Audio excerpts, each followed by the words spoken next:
Hello friends, my name is Sudhir. Let's start today's session. हम लोग environment ecology पढ़ रहे थे। लास्ट वाली क्लास में हमने कंपोनेंट ऑफ इकोसिस्टम समझने की कोशिश करी। वहीं से गाड़ी आगे बढ़ाएंगे और जो रिमेनिंग कंपोनेंट्स बचे हैं उनको समझने की कोशिश करेंगे।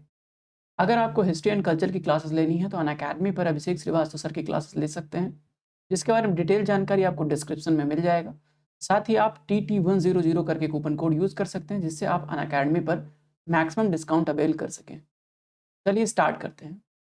तो हम लोग कंपोनेंट ऑफ इकोसिस्टम में मैंने आपको बताया था दो कंपोनेंट, एक बायोटिक और अबायोटिक। तो हम लोग अबायोटिक कंपोनेंट्स को पढ़ रहे थे। लास्ट वाली क्लास में हमने इंपॉर्टेंट कंपोनेंट जैसे कि लाइट, रेनफॉल, इसके बारे में पढ़ लिया था। Salinity, temperature, altitude, inorganic compound, organic, atmosphere, Frost और स्नो के बारे में आज समझने की कोशिश करेंगे। चलिए स्टार्ट करते हैं। एक बात और, अगर आपको कोई चीज़ समझ नहीं आ रही है तो प्लीज़ आप कमेंट सेक्शन में ज़रूर बताइए, ठीक है। कमेंट सेक्शन आपका है, आपको भरना है, आपको बताना है कि कोर्सेज ठीक है या कुछ समस्या आ रही है या नहीं समझ में आ रहा है। जो भी चीज़ है आप कमेंट सेक्शन में बताइए ज़रूर। चलिए, एक नई चीज़ करने की कोशिश करी है मैंने इस कोर्स में, और वो ये है कि मैंने हिंदी और इंग्लिश दोनों स्लाइड रखने की कोशिश करी है। मैंने बहुत कोशिश करी है कि स्लाइड अगर जो इंग्लिश में है वो हिंदी में भी रहे।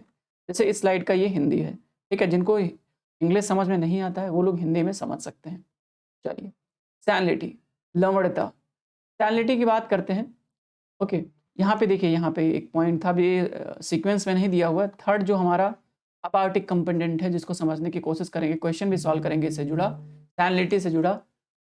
तो चलिए, सैलिनिटी क्या काम करती है देखो। कुछ ऑर्गेनिज्म ऐसे होते हैं, सैलिनिटी एक तरीके से कैसे लिमिटिंग फैक्टर का काम करती है।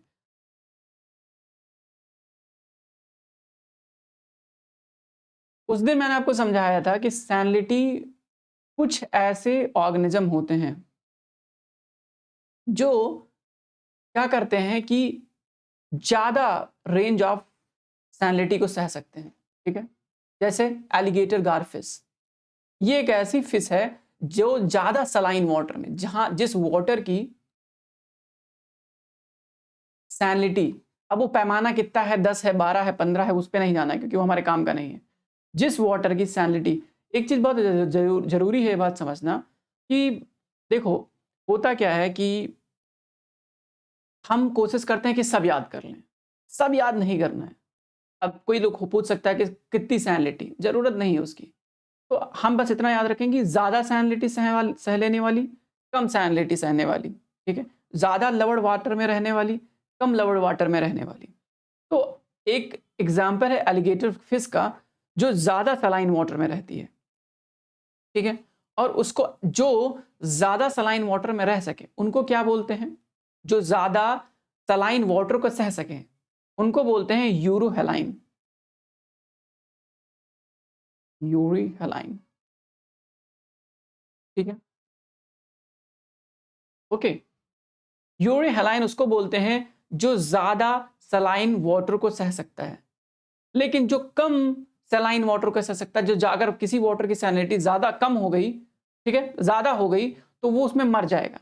ऐसे ऑर्गेनिज्म जो ज़्यादा सलाइन वाटर में सस्टेन नहीं कर सकते हैं, बहुत कम सलाइन वाटर में ही सस्टेन कर सकते हैं, उनको बोलते हैं स्टेनोहेलाइन, ठीक है। ये दो टर्म है, यूरीहेलाइन एंड स्टेनोहेलाइन, ठीक है। ये दोनों टर्म आपको याद रखना है, ठीक है। बहुत अच्छे से समझ लीजिए। एक है यूरीहेलाइन एंड दूसरा है स्टेनोहेलाइन। दोनों में डिफरेंस क्या है? ये narrow range of saline water सह सकता है, ठीक है। कम, जिस वाटर की सैलिनिटी कम हो उसको सहेगा, उसको बोलेंगे स्टेनोहेलाइन, ठीक है। गोल्ड फिश, स्टेनोहेलाइन का एग्जांपल है गोल्ड फिश, ठीक है। हैडहुक, हैडहुक, ये देखो यहाँ पे लिखा हुआ है हैडहुक एंड गोल्ड फिश। ये एग्जांपल है किसका? आपके स्टेनोहेलाइन, यानी कम रेंज वाली सलाइन वाटर को सह पाने वाली ऑर्गेनिज्म है, वो ये हैं, ठीक है। बीआर स्टार, याद रखना इनका नाम, एग्जाम्पल्स याद रखना, एग्जाम्पल्स का काम लगता रहता है। एलिगेटर फिश, ये ज्यादा सलाइन वाटर को सह सकती हैं, तो यूरोहेलाइन हो गए। समझ में आ रहा है? यूरीहेलाइन, ठीक है। तो यूरीहेलाइन एंड स्टेनोहेलाइन। ये बात 2 बात समझ में आ गया, ठीक है। इसका हिंदी में लिखा हुआ चीजें, ठीक है, आप देख सकते हैं यहाँ से। अब बात करते हैं टेम्परेचर की, यूरिथर्मल एंड स्टेनोथर्मल। पृथुतापी एंड तनुतापी, हिंदी में बोलते हैं पृथतापी और तनुतापी। स्टेनोहेलाइन को बोलते हैं तनुतापी। एक यूरिहेलाइन हो गया और एक स्टेनोहेलाइन हो गया। इतना तनु और पृथ्वी के चक्कर में नहीं पड़ना है, क्योंकि जब यूपीएससी में वो पोलर नॉर्थ पोल को क्या करते हैं, उत्तरी खंभा, नॉर्थ पोल को देखो, इंग्लिश याद रखना इजी है, उस वहां पे जब ट्रांसलेट करते हैं तो अर्थ का अनर्थ बता देते हैं। उत्तरी खंभा, ये ट्रांसलेट किया था यूपीएससी ने, नॉर्थ पोल को, उत्तरी ध्रुव को। सही मायने में क्या ट्रांसलेशन होना चाहिए, उत्तरी ध्रुव, उन्होंने उत्तरी खंभा ट्रांसलेट कर दिया। कहने का मतलब ये है कि आपको इंग्लिश पे ज़्यादा फोकस करना है, हिंदी पे थोड़ा कम फोकस करना है। जब मेंस आंसर राइटिंग करें तब आप थोड़ा सा हिंदी पे भी ध्यान दे लें, ठीक है। चलिए, तो बता रहा था मैं आपको यूरिहेलाइन एंड यूरिथर्मल और स्टेनोथर्मल के बारे में।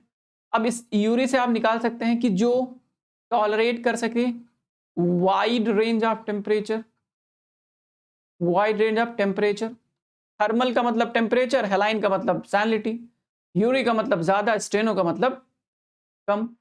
तो यूरिथर्मल का मतलब होता है ऐसे ऑर्गेनिज्म जो ज्यादा टेम्परेचर को सह सकते हैं, टेम्परेचर वेरिएशन को सह सकते हैं, कि वो 10 डिग्री टेम्परेचर में भी रह सकते हो, वो 30 डिग्री टेम्परेचर में भी रह सकते हो, उनको बोल देंगे यूरिथर्मल।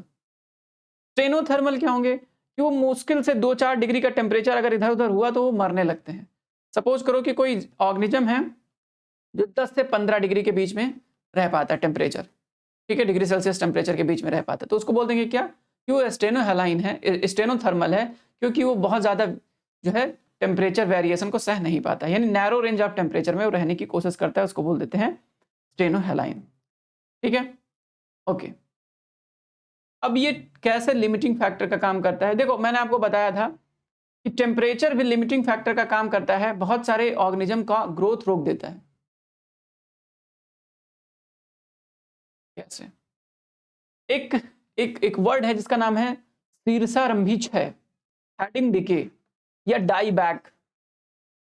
शीर्षारंभी क्षय क्या चीज है भाई? ये शीर्षारंभी क्षय रेफर करता है ऐसे प्लांट्स को जो ज्यादा टेम्परेचर होने के कारण,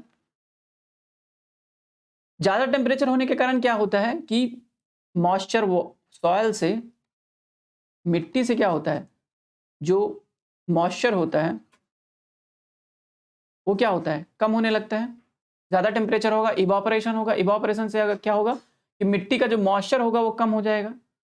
तो अपने आप को बचाने के लिए, अपने आप को जिंदा रखने के लिए शीर्षारंभी क्षय में क्या होता है कि प्लांट्स अपनी रूट को जिंदा रखता है, रूट को बचाने के लिए, ताकि वो जिंदा रह सके, ठीक है।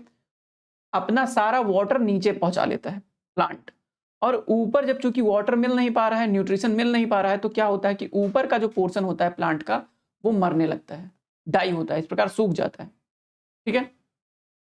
तो इसको बोलते हैं एडॉप्टिव मैकेनिज्म, इसको बोलते हैं एडॉप्टिव, एडॉप्ट कर लिया प्लांट ने, एडॉप्टिव मैकेनिज्म, प्लांट ने एडॉप्ट किया। क्या एडॉप्ट किया?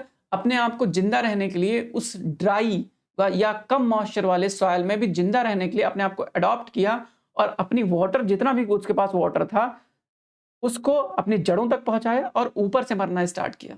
जब ये पूरी तरीके से एकदम पानी नहीं आएगा तो जड़ भी खत्म हो जाएंगे, जितना पानी जिस दिन है उतने दिन तक वो जिंदा रहेंगे, लेकिन ऊपर से मरना स्टार्ट करेंगे, ताकि हो सकता है कि फिर बारिश हो जाए तो वो जिंदा रह पाए, या पानी के कंटेंट जैसे, या न्यूट्रिशन का कंटेंट जैसे बढ़ेगा वैसे ही जिंदा होना फिर से स्टार्ट कर देंगे, और पेड़ को फिर से जो है एक हरे भरे पेड़ के तौर पर बदल पाएंगे। तो इसके लिए क्या, इसको क्या टर्म बोलते हैं, डाई बैक। डाई बैक मतलब ऊपर से मरना, ठीक है, ऊपर से मरना स्टार्ट करते हैं, ठीक है, फ्रॉम द टिप, ठीक है। इसका कुछ एग्जांपल्स ऐसे जो प्लांट जो ऐसे एडॉप्टिव मैकेनिज्म को अपनाते हैं, साल, red Sanders, silk cotton trees, ये सब ऐसे एग्जांपल्स हैं जो डाई बैक के कॉन्सेप्ट पर काम करते हैं, यानी कि ऊपर से मरना स्टार्ट करते हैं। ये चीज आपको याद रखना है। तो टेम्परेचर के कारण क्या हुआ कि इनका एक लिमिट हो गया कि इनका ऊपर वाला पोर्शन मर जाता है, ठीक है, अधिक टेम्परेचर के कारण। ठीक है, तो ये टेम्परेचर के बारे में मैंने पहले भी आपको समझाया था, अभी उस पर इतना ज़्यादा जोर नहीं देने की ज़रूरत है। ठीक है, एक क्वेश्चन सॉल्व कीजिए।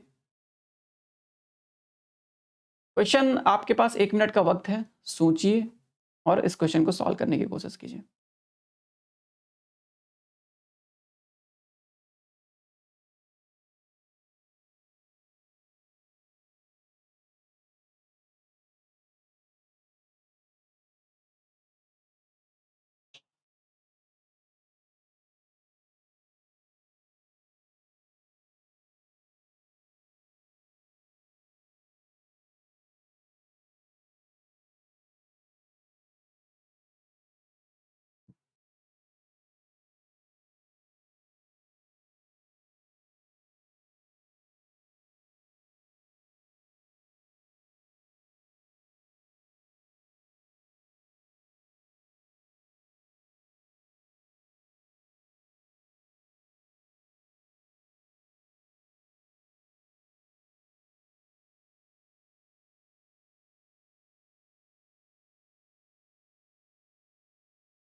आई होप कि आप लोगों ने क्वेश्चन पढ़ लिया होगा।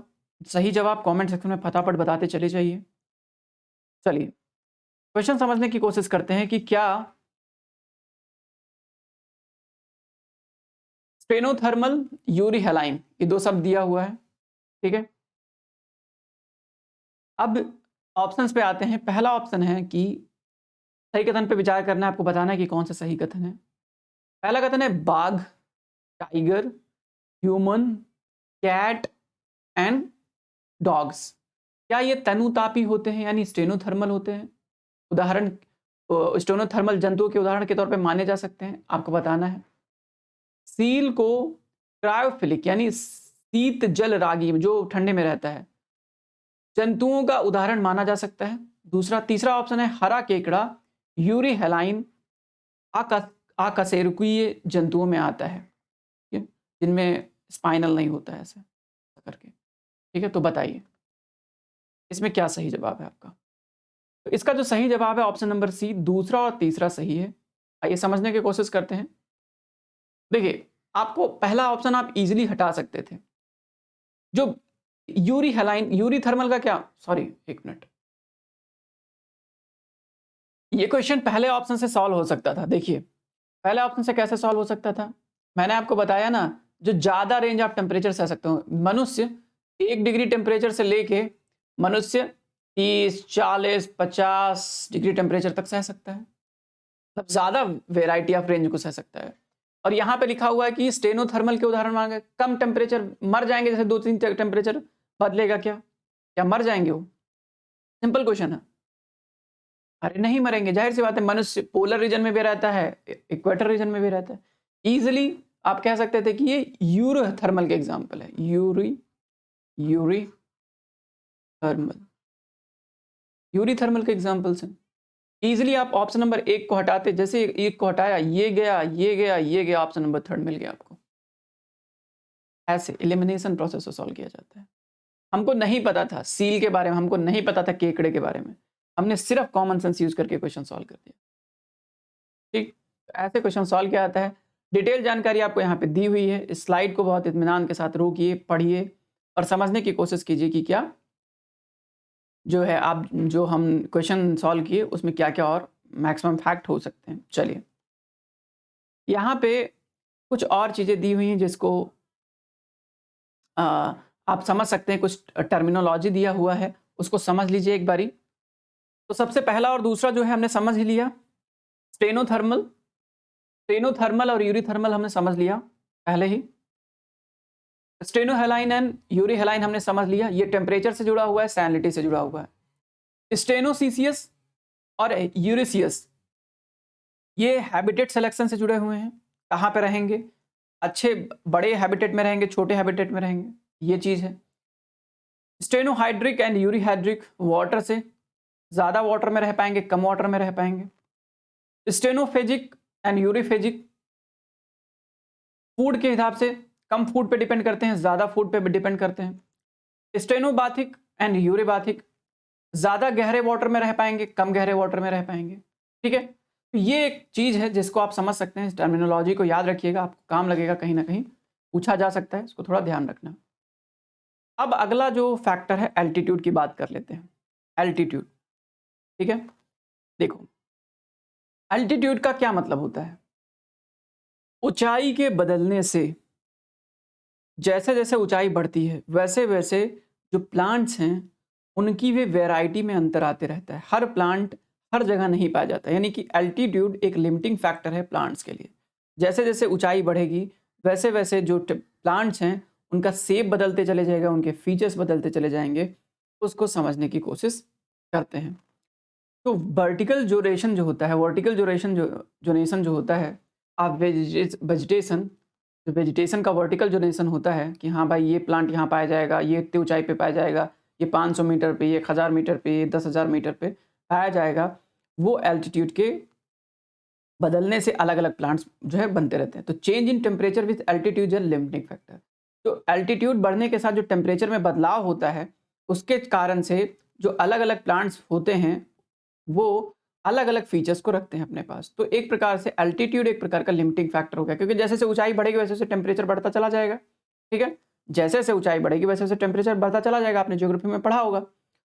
अब वो अलग बात है कि और ऊपर चले जाएंगे तो टेम्परेचर घटने लगेगा। तो वो जो ऐसा सिग्मा वाला कॉन्सेप्ट है ना, टेम्परेचर, पहले टेम्परेचर घटता है, फिर बढ़ता है, फिर घटता है, फिर बढ़ता है ऊंचाई बढ़ने के साथ, ऐसे होता है। ठीक है, आपको पता होगा शायद ये वाला कॉन्सेप्ट आपने पढ़ा हो। आप अर्थ से, सपोज करो जिनको समझ नहीं आ रहा है, अर्थ से जब वो ऊपर जाएंगे तो पहले टेम्परेचर घटना स्टार्ट होगा। ठीक है, टेम्परेचर घटना स्टार्ट होगा, फिर एक लेवल आएगा ट्रोपोस्फेयर के ऊपर, टेम्परेचर बढ़ना स्टार्ट होगा, खूब बढ़ेगा, फिर टेम्परेचर घटना स्टार्ट होगा, फिर टेम्परेचर बढ़ना स्टार्ट होगा। ये कॉन्सेप्ट चलते रहता है एटमॉस्फेयर में ऊपर। ठीक है, जब आप स्पेस में जाते हैं तो पहले हम अभी यहीं तक की बात करें, क्योंकि माउंटेन्स इससे ज़्यादा ऊपर तो पाए जाए नहीं, 8000 मीटर की ऊंचाई से ज़्यादा तो पाए नहीं जाते हैं। ठीक है, तो इतने ही ऊंचाई की बात कर लेते हैं हम। तो देखो जब अभी हम नीचे से ऊपर जा रहे हैं, पहाड़ों पे जा रहे हैं, तो जाहिर सी बात है कि टेम्परेचर घट रहा है। टेम्परेचर घटने के कारण, टेम्परेचर चेंज होने के कारण एल्टीट्यूड, चूंकि एल्टीट्यूड हम ऊपर ऊपर जा रहे हैं, तो टेम्परेचर चेंज होने के कारण जो प्लांट्स की वैरायटी है उसमें भी बदलाव आता है। और उसको समझने की कोशिश करते हैं कि कैसे टेम्परेचर एक लिमिटिंग फैक्टर है। देखो यहाँ पे समझने की कोशिश करो। यहाँ पे आप देखोगे तो ट्रॉपिकल रेन फॉरेस्ट है। ये कौन सा रीजन है? इक्वेटर का रीजन है, इक्वेटोरियल रीजन है, ट्रॉपिकल रेन फॉरेस्ट है। क्या है यहाँ पे, क्या कहानी है इसकी? ज़्यादा रेन होता है, बारिश ज़्यादा होता है और टेम्परेचर ज़्यादा होता है। ठीक है, टेम्परेचर ज़्यादा होता है जिसके कारण से यहाँ पर बहुत ज़्यादा घने सघन वन पाए जाते हैं। ठीक है, घने सघन वन पाए जाते हैं। लेकिन यहाँ के सॉइल में मैंने आपको बताया था कि क्या कमी होती है? न्यूट्रिएंट्स की कमी होती है। क्यों? क्योंकि लीचिंग हो जाता है ज़्यादा बारिश के कारण से। लीचिंग होने के कारण से क्या हो जाता है कि यहाँ पे आप सीडिंग नहीं करवा सकते। कि अगर इनको रेन फॉरेस्ट को हटा के फिर से हमने बीज लगा दिया और तुरंत तुरंत रेन फॉरेस्ट आ गया तो नहीं होगा। क्यों? क्योंकि मिट्टी में उतना न्यूट्रिशन नहीं होता है। लेकिन टेम्परेट, अब आप थोड़ा सा और ऊंचाई पे बढ़िए तो आपको क्या मिलेगा? टेम्परेट डेसिडुअस फॉरेस्ट, पतझड़ वाले पेड़। लेकिन इनमें क्या होता है? इनमें ह्यूमस अच्छी होती है, न्यूट्रिएंट अच्छा होता है, तो ये जल्दी जल्दी अगर हटेंगे तो जल्दी जल्दी जमेंगे भी। ठीक है, और थोड़ा ऊंचाई पे आप जाएंगे, ठीक है, जहां पे टेम्परेचर और घटेगा तो आपको क्या मिलेगा? ठीक है, निडल लीफ फॉरेस्ट मिलेंगे, थोड़ा सा ऐसे कॉनी फॉरेस्ट मिलेंगे, हल्का सा ऐसे जिस प्रकार के इस इमेज में दिख रहे हैं। और थोड़ा ऊंचाई पर आप बढ़ेंगे तो पत्तियां और कम होनी स्टार्ट हो जाएंगी, प्लांट का शेप और छोटा होता चला जाएगा, टुंड्रा फॉरेस्ट आपको मिल जाएगा। स्नो पे आपको फॉरेस्ट नहीं मिलेगा, बहुत कम मिलेगा। स्नो पे फॉरेस्ट इसलिए नहीं मिलता है क्योंकि सॉइल में सैलिनिटी ज्यादा हो जाती है। मिट्टी में जो वहाँ का जो भी मिट्टी है वहाँ पे क्या हो जाता है, बर्फों के कारण, बर्फ जो होते हैं, स्नो जो होते हैं, स्नो के कारण से क्या होता है कि मिट्टी में सैलिनिटी ज़्यादा बढ़ जाती है, जिसके कारण से वहाँ पे प्लांट ग्रो करना बड़ा मुश्किल हो जाता है। ठीक है, उसके अलावा प्रकाश संश्लेषण ठीक से हो नहीं पाता है तो प्लांट जिंदा नहीं रह पाते हैं। तो टेम्परेचर जैसे से बढ़ रहा है, एल्टीट्यूड जैसे से बढ़ रहा है, टेम्परेचर से घट रहा है, एल्टीट्यूड जैसे से बढ़ रहा है, वैसे प्लांट की वेराइटी बदलती चली जा रही है, प्लांट के फीचर्स बदलते चले जा रहे हैं और प्लांट को लिमिट करते चले जा रहे हैं कि कहीं पे प्लांट होगा, कहीं पे पत्तियां होंगी, कहीं पे ढेर सारी पत्तियां होंगी। ठीक है, तो ये जो लिमिट कर रहा है प्लांट्स को कि हर जगह एक जैसा नहीं है। ठीक है, एल्टीट्यूड लिमिट कर रहा है। तो इस लिमिटिंग फैक्टर के कारण से, एल्टीट्यूड के कारण से एक जो है लिमिट उत्पन्न हो रहा है, इसलिए वेराइटी ऑफ प्लांट्स उत्पन्न हो रहे हैं और सबकी अलग अलग विशेषताएं हैं। आई होप कि एल्टीट्यूड समझ में आया होगा आपको। अगला बात है एटमॉस्फेयर की बात करते हैं। मैंने आपको बताया था अभी कुछ देर पहले एटमॉस्फेयर की बात करी थी हमने। देखो एटमॉस्फेयर को एक बार अच्छे से देख लो। सबसे क्या होता है, पहले ट्रोपोस्फेयर होता है, फिर स्ट्रेटोस्फेयर, फिर मेसोस्फेयर, फिर थर्मोस्फेयर, फिर एक्सोस्फेयर।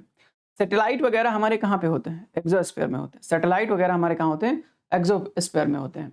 हमारे जो प्लेन वगैरह चलते हैं वो कहाँ चलते हैं, आपसे पूछूं कि प्लेन्स कहाँ पे चलते हैं, जो हम नॉर्मल डोमेस्टिक प्लेन्स होते हैं या पैसेंजर प्लेन्स होते हैं वो कहाँ पे चलते हैं। तो जो पैसेंजर्स प्लेन्स होते हैं वो आपके चलते हैं ट्रोपोस्फेयर और स्ट्रेटोस्फेयर के बीच में, 11 से 50 किलोमीटर की ऊंचाई के बीच में चलते हैं। यानी कि एक जोन होता है इसका नाम है ट्रोपोपोज।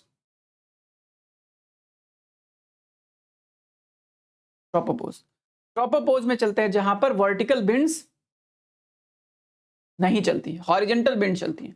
वर्टिकल विंड जैसे विंड अगर ऐसे, जैसे अभी हमारे जैसे हम जब अर्थ पे जो हैं तो यहाँ पे विंड्स दो तरीके से चलती हैं। एक ऐसे ऐसे चलती हैं, सीधा सीधा ऐसे ऐसे, ठीक है, वर्टिकल चलती हैं। और विंड हॉरिजॉन्टल भी चलती हैं, ऐसे ऐसे भी चलती हैं, ठीक। तो इसके कारण से क्या होता है, प्लेन क्यों नहीं ऊपर जाके मुश्किल से 5 किलोमीटर ऊपर पे चलने लगते हैं, उड़ने लगे, क्यों इतना ऊंचाई पे जाने की जरूरत पड़ती है प्लेन्स को। प्लेन्स को इतनी ऊंचाई पर इसलिए जाने पड़ती है क्योंकि टर्बुलेंस होता है। जब हवाएं ऐसे ऐसे चलेंगी और ऐसे ऐसे भी चलेंगी तो जो प्लेन है वो सेक करेगा ऐसे ऐसे, ठीक है, चल नहीं पाएगा ठीक से, उड़ नहीं पाएगा ठीक से, ठीक है, प्लेन के उड़ने में दिक्कत होगी। इसलिए जो पायलट होते हैं वो एक ऐसा जोन खोजने की कोशिश करते हैं जहां पे हवाएं सिर्फ हॉरिजॉन्टल चलें, वर्टिकल ना चलें। वर्टिकल चलेगा तो प्रॉब्लम होती है प्लेन्स में, सेकिंग होती है प्लेन में। हॉरिजॉन्टल प्लेन्स जब चलेंगी तो उनको दिक्कत नहीं होगी। हॉरिजॉन्टल हवाएं चलेंगी तो दिक्कत, क्योंकि हॉरिजॉन्टल प्लेन भी चल रहा है, हॉरिजॉन्टल हवाएं भी चल रही हैं, तो वो उस वक्त वो इंजन भी कुछ वक्त के लिए बंद कर सकते हैं। क्यों? क्योंकि हवाएं प्लेन को उड़ा लेके चली जाएंगी कुछ दूर तक, एनर्जी भी बचेगी, टर्बुलेंस भी नहीं होगा, नुकसान होने की पॉसिबिलिटी कम होती है। इसलिए हमेशा हवाई जहाज ट्रोपोपोज में चलता है, इस रीजन में चलता है,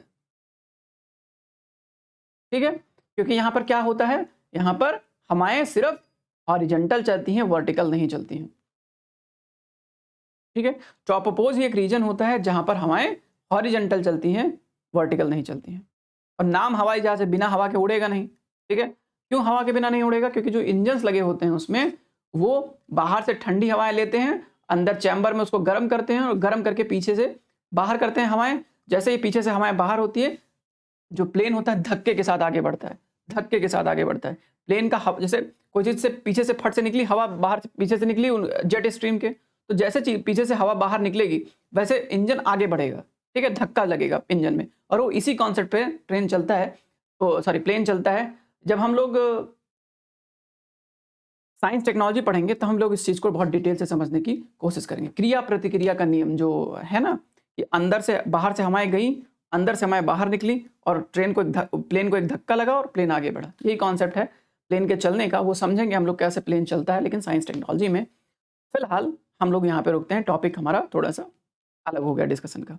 तो एटमॉस्फेयर देखो, एटमॉस्फेयर 21% ऑक्सीजन होना चाहिए सर्वाइबिलिटी के लिए बहुत सारे ऑर्गेनिज्म को, 28% नाइट्रोजन होना चाहिए, कुछ कार्बन डाइऑक्साइड होना चाहिए। अगर इसमें संतुलन बिगड़ गया, जैसे कि इस टाइम हो रहा है, कार्बन डाइऑक्साइड की मात्रा बढ़ रही है एटमॉस्फेयर में, तो जैसे जैसे इसकी संख्या जैसे इसकी कंसंट्रेशन बिगड़ेगी, जैसे जैसे एटमॉस्फेयर का जो गैसेज हैं उनका कंसंट्रेशन बदलेगा और जो कि बदल रहा है ग्लोबल वार्मिंग के कारण से, वैसे वैसे लाइफ सस्टेन करना मुश्किल हो जाएगा। तो एटमॉस्फेयर भी एक प्रकार का लिमिटिंग फैक्टर है। Okay, organic compound and inorganic compound की बात करते हैं। ऑर्गेनिक कंपाउंड जैसे प्रोटीन, कार्बोहाइड्रेट, लिपिड, ये सब बहुत एसेंशियल है एनर्जी ट्रांसफर के लिए लिविंग वर्ल्ड में। और अगर किसी भी तरीके से प्रोटीन, कार्बोहाइड्रेट, लिपिड में कमी होती है या वो एक प्रकार का उसमें कमी लगती है, लिमिट लगता है उसमें, तो जीवन यापन संभव नहीं हो पाएगा। इसी प्रकार inorganic compound carbon, carbon dioxide, water, sulphur, nitrate, phosphorus या कोई भी अदर जो एसेंशियल मेटल्स हैं, उनकी अगर मात्रा में कमी या वृद्धि हो जाती है तो जीवन यापन करना मुश्किल हो जाएगा और ये एक लिमिट के तौर पे काम करेगा, ठीक है, लिमिटिंग फैक्टर के तौर पे काम करेगा लाइफ के लिए। अगली बात करते हैं buffering capacity of earth.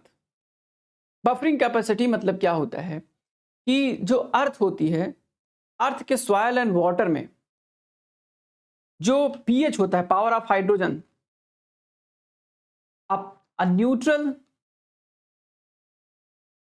pH, power of hydrogen, is maintained in the soil and water bodies due to buffering capacity of earth.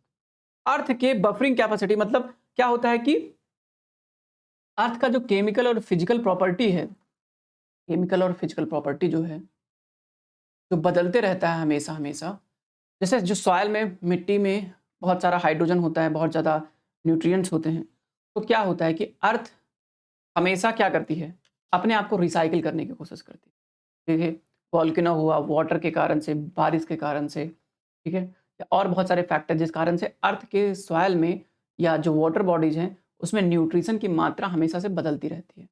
ठीक है, तो न्यूट्रिएंट्स की मात्रा बदलती रहती है तो एक मिनिमल न्यूट्रिएंट्स की ज़रूरत होती है, और मिनिमल न्यूट्रिएंट्स अगर उसमें कुछ खराबी हुई तो अर्थ पे लाइफ संभव नहीं है। तो हमेशा नेचुरल तरीके से अर्थ कोशिश करती है कि अपने न्यूट्रिशन साइकिल को मेंटेन रखे, वाटर में, सॉइल में खासकर। और जब भी ये बिगड़ेगा तो सर्वाइवलिटी बड़ी मुश्किल हो जाएगी ऑर्गेनिज्म की, जो भी अर्थ पे रहते हैं। बहुत ज़रूरी है कि जो बफरिंग कैपेसिटी ऑफ अर्थ है वो मेंटेन रहे। बफरिंग कैपेसिटी ऐसा कुछ नहीं है कि जो अर्थ रोटेट करती है तो उसके कारण से उसका बदल जाता है, नहीं।